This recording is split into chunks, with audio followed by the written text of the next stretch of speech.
ఇది Andhra Pradesh regulation of appointments to public service and rationalization of staff pattern and pay structure second amendment bill 2025 అధ్యక్ష ఇది శాసనసభ September 27, 2025 నాడు ఈ బిల్ని పాస్ చేసి శాసన మండలికి పంపిస్తాం జరిగింది అధ్యక్ష.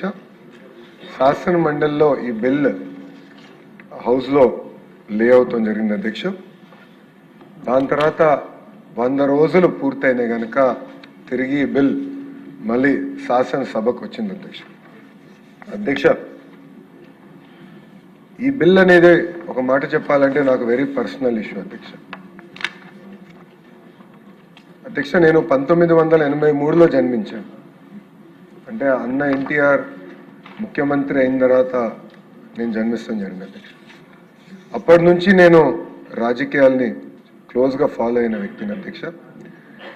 అధ్యక్ష గతంలో ఫ్యాక్షన్ రాజకీయాలకి ఆంధ్ర రాష్ట్రం అనేది ఒక అడ్రస్గా ఉండేది అధ్యక్ష. అలాంటిది 1995లో గౌరవ ముఖ్యమంత్రి శ్రీ నారా చంద్రబాబు నాయుడు గారు అధికారంలోకి వచ్చినప్పుడు ఏ పార్టీ అని చూడకుండా ఫ్యాక్షన్ రాజకీయాలకి ఫుల్ స్టాప్ పెట్టాలనే లక్ష్యంతో ఆనాడు ఆయన ఒక యుద్ధం ప్రకటించారు అధ్యక్ష. ఒక పక్కన ఫ్యాక్షనిజం, ఇంకో పక్కన నక్సలిజం పైన కూడా ఆయన పోరాడారు అధ్యక్ష. అధ్యక్ష 2004 తర్వాత అధ్యక్ష ఆనాటి ముఖ్యమంత్రి రాజశేఖర రెడ్డి గారు ఆయన అధికారంలోకి వచ్చిన మొదటి 2 సంవత్సరాల్లో సుమారుగా 164 మంది తెలుగుదేశం పార్టీ కార్యకర్తల్ని అతి దారుణంగా కిరాతకంగా చంపేస్తాం జరిగింది అధ్యక్ష. ఇది ప్రత్యేకంగా ఆనాడు ఉమ్మడి అనంతపూర్ జిల్లాలో జరిగింది అధ్యక్ష. ఇక్కడ పెద్దలు చాలా మంది సీనియర్ శాసనసభ్యులు కూడా ఉన్నారు.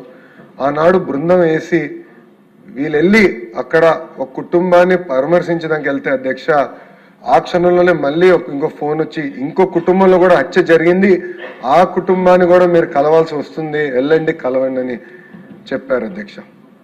అలా ఎన్నో హత్యలు జరిగినాయి. ఆనాడు చంద్రబాబు నాయుడు గారు ఫ్యాక్షన్ కుటుంబంలో అంటే ఒక హత్య జరిగింది ఫ్యాక్షన్ వల్ల, ఆ పిల్లలు తిరిగి ఫ్యాక్షన్లోకి వెళ్ళకూడని హైదరాబాద్లో ఎన్టీఆర్ మోడల్ స్కూల్ అనేది ఏర్పాటు చేశారు అధ్యక్ష. ఆ పిల్లల్ని సొంత పిల్లల్ని చదివించే విధంగా, అంటే నాకు కూడా అంత సమయం ఆయన ఎప్పుడు కేటాయించలేదు, కానీ ఫ్యాక్షన్ దాడిలో చనిపోయిన ఎవరైతే ఉన్నారో వాళ్ళ పిల్లల్ని చదివించడానికి గౌరవ ముఖ్యమంత్రి గారు పర్సనల్ తీసుకుని ఆల్మోస్ట్ నెలకు ఒకసారి వెళ్ళి ఆ పిల్లలతో మాట్లాడి కౌన్సిలింగ్ చేసి మీరు ఫ్యాక్షన్లోకి వెళ్ళొద్దు